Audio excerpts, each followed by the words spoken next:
Okay, so like who hasn't tried those crazy diets promising instant weight loss? Mm. The ones that say lose 10 pounds in a week. We've all been there, Yeah, right? yeah, for sure. But honestly, those fad diets, yeah, they never really work in the long run. So for this deep dive, we're ditching the quick fixes and going back to the basics. We're checking out Une histoire de calories by Nicolas Bouet. Oh, interesting. It's like a breath of fresh air, like a clear, no-nonsense guide to really understanding how our bodies work and how to reach those weight goals we have. What really struck me about this book is that it focuses on knowledge, right? It doesn't just throw some random diet plan at you. It really wants you to grasp how your body functions. Exactly. And I think that's so important because when you understand something, you feel more in control. Howard. Yes, exactly. It's like you're unlocking the secrets of your own metabolism. And the first myth this book tackles is the idea that the number on the scale is everything. Yeah, it's so easy to get caught up in that, right? Totally. But this book says, hold on a minute, there's more to it than that. Absolutely. The book really stresses the importance of looking beyond just weight and focusing on body composition instead. It's about, like, how much of your weight is actually muscle mass versus fat mass. Okay, so explain that a little bit more. What's the difference and why does it matter? So imagine two people, right? They both weigh 154 pounds and are 5'9", but one person might have a higher body fat percentage and less muscle, while the other person has a lower body fat percentage and more muscle. So they can look totally different. Totally. The book actually gives an example. Using the metric system, it talks about 70 kilograms and 1.75 meters, which is basically the same height and weight. But the point is, even with the exact same numbers on the scale, their bodies could look totally different. That makes so much sense. So you could be working out, building muscle, feeling fantastic, but then you step on the scale and it's not budging and you get discouraged. Exactly. It's like you're making progress, but the scale isn't telling the whole story. So it's more about how your clothes fit, how you feel overall. Yes, and how healthy you are in general. Absolutely. Okay, so we've got to talk about calories, right? I mean, we can't talk about weight management without talking about calories. It's true. It's the fuel our bodies run on. And the book really breaks it down in such a simple way. It's like calories are energy. If you eat more calories than your body burns, you might gain weight. Eat fewer calories than your body burns and you might lose weight. Simple, right? Sounds simple, but I'm sure it's a little more complicated than that in practice. Well, yeah, I mean, putting it into practice is where the real challenge comes in. And that's where calorie density becomes so important. Calorie density. So like how many calories are packed into the foods we're eating? Yes. Like 100 grams of apples have just 66 calories. But 100 grams of Nutella, yet this has a whopping 576. Whoa. Right. That's almost 9 times more calories for the same amount of food. You could eat a whole apple for the same calorie count as a few spoonfuls of Nutella. Okay, so choosing those lower calorie dense foods is key if you want to feel full and satisfied without going overboard on calories. Exactly. But how do we figure out, like, our own personal calorie needs? Well, there are formulas for that. This book talks about something called the Catch-McArdle formula. And Catch-McArdle, okay. It takes into account your height, your weight, how active you are, and even your body fat percentage to give you a more personalized estimate of your daily calorie needs. That's so interesting. So much more detailed than those basic online calculators you see everywhere. Right, because those basic ones often don't even ask about your activity level or your body composition, which can significantly impact your calorie needs. Okay, so it's really about getting personalized information. It's not a one-size-fits-all kind of thing. Not at all. Everyone's different. Now, we know those calories are essential, but it's not just about how many calories we eat. It's also about what kind of calories we're consuming, right? Yeah. You got it. It's about quality over quantity when it comes to those calories, and that's where macronutrients come in. Okay, hit me with the macros. Tell me everything. All right, so we have the big 3: proteins, carbohydrates, and fats.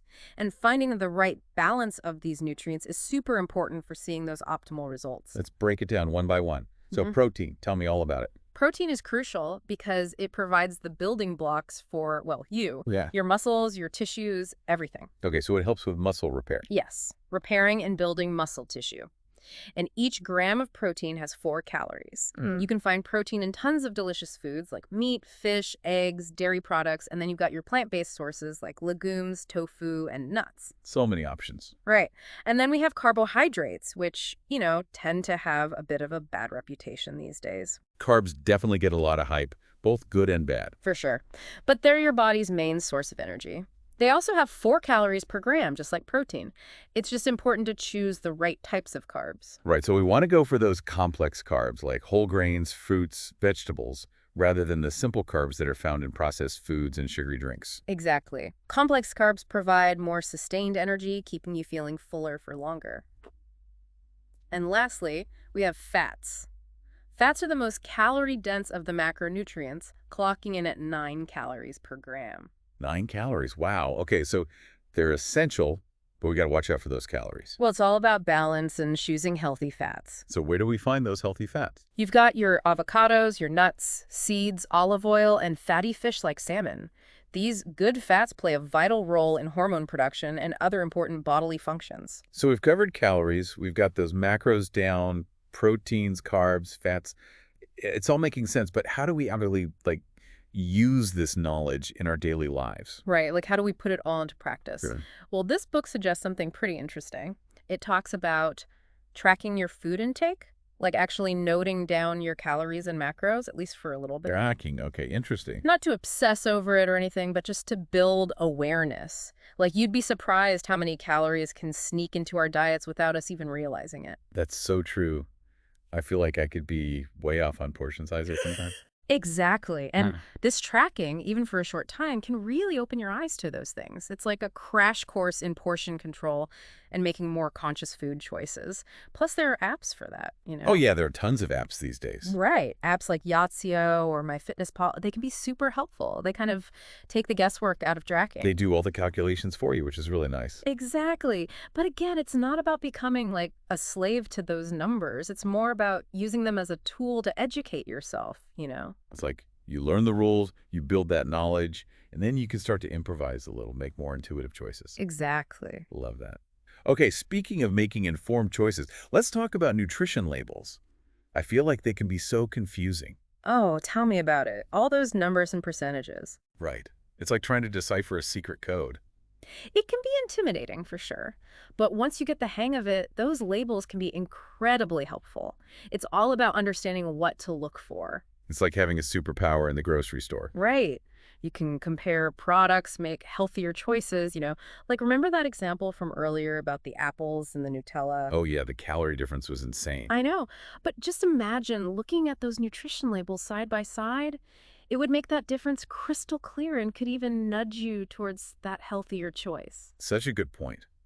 Okay, so we've talked a lot about food, but we all know that a healthy lifestyle is about so much more than just what we eat. Oh, absolutely. It's about the whole package, you know. Right. It's about how we live our lives, how we move our bodies, how we sleep. Exactly. And this book really highlights the importance of these lifestyle factors. It talks about hydration, exercise, sleep. All these things play a huge role in your overall health and your weight management journey. Okay, let's break those down. Hydration, that's a big one. It's easy to forget about drinking enough water throughout the day. It is, but it's crucial. This book actually recommends aiming for 3 liters of water per day. 3 liters. Wow, okay. I'm definitely not hitting that. It sounds like a lot, I know, but water is involved in like everything our bodies do. It helps transport nutrients, flush out toxins, regulates your temperature, even helps your joints move smoothly. I never really thought about it like that. And get this, being properly hydrated can actually make you look and feel less bloated. Really? No way. It's true. You know how sometimes, like after a salty meal, you might feel a little puffy? Oh, yeah, totally. Well, that's water retention. When you're not drinking enough water, your body kind of panics and holds on to the water it has, which can make you feel bloated. Drinking enough water helps flush out that excess, you know? So basically, it's like giving your body's internal systems a nice little efficiency boost. Everything just works better when you're properly hydrated. Exactly. Love it. All right, next up is exercise. We all know we should be moving our bodies, but how does it tie into all of this, like the body composition and weight management stuff? Well, but when it comes to exercise, it's really about 2 main things: burning calories and building muscle. This book talks about finding a sustainable exercise routine, something you can stick with long term.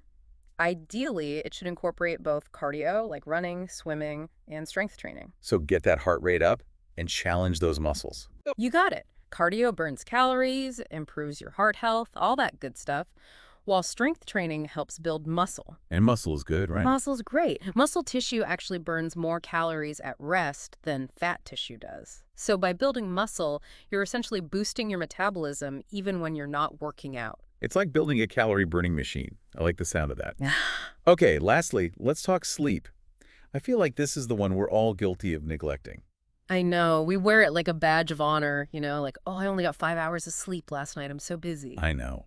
It's crazy. But sleep is so important, and it's often the first thing to go when we're stressed or busy. And it really shouldn't be.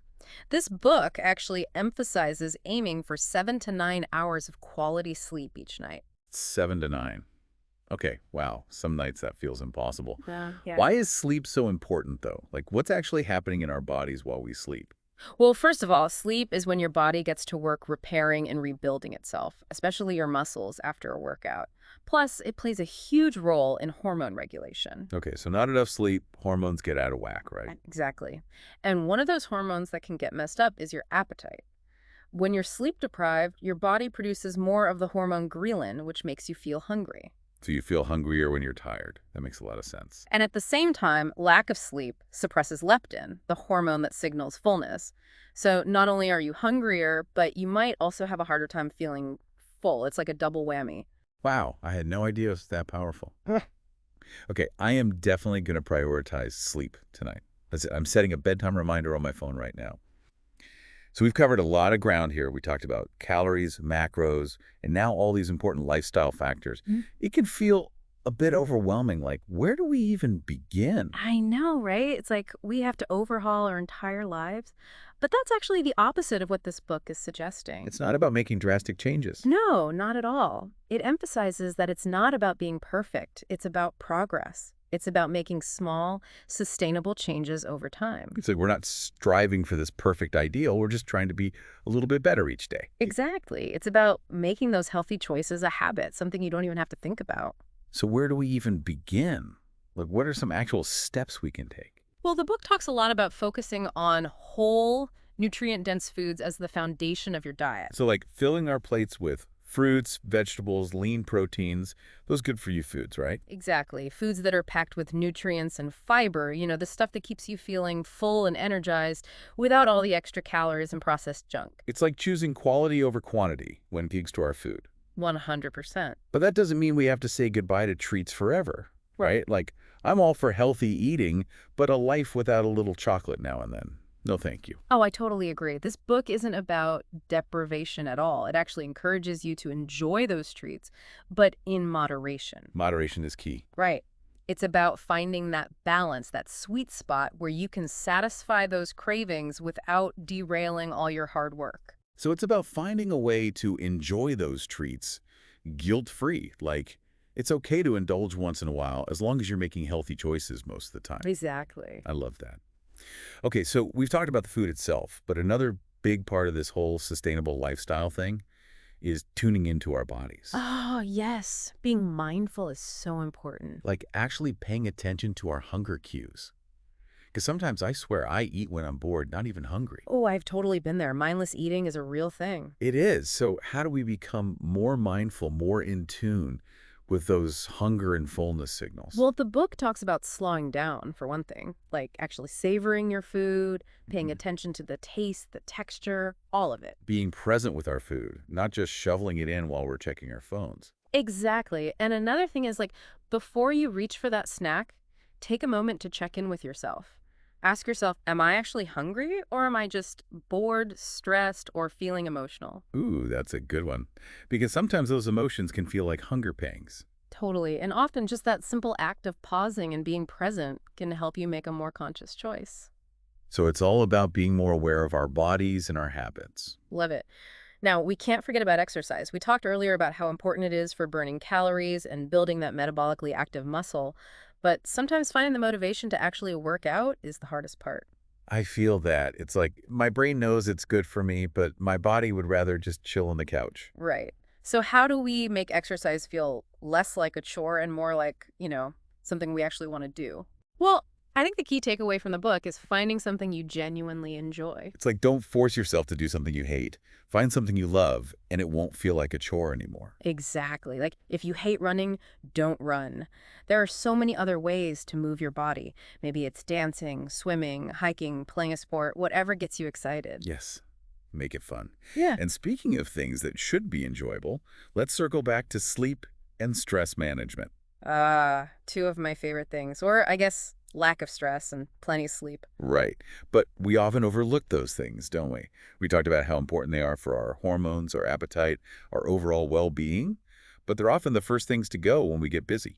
It's true, but this book really emphasizes just how crucial they are. It's like, you can do everything else right, but if you're not sleeping enough and you're constantly stressed out, it's going to sabotage your efforts. Like, our bodies are this intricate system, right? Yes. And every part of that system affects every other part. Exactly. Our physical health and our mental health, they're all interconnected.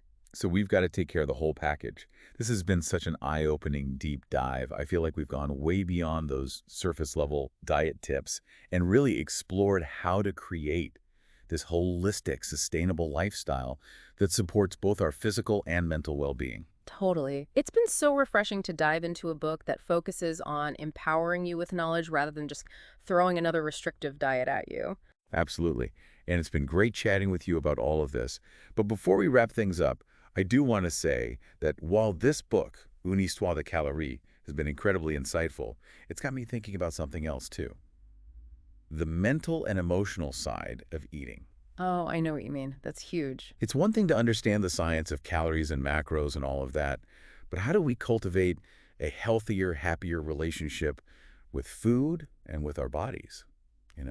I think that's something we could all benefit from exploring further. 100% agree. It's like, that's a whole other deep dive waiting to happen. But for now, listeners, we want to hear from you. What's one small, sustainable change that you can commit to today based on what we've talked about? Head over to our social media pages and share your thoughts. We'd love to hear from you. And until next time, happy listening.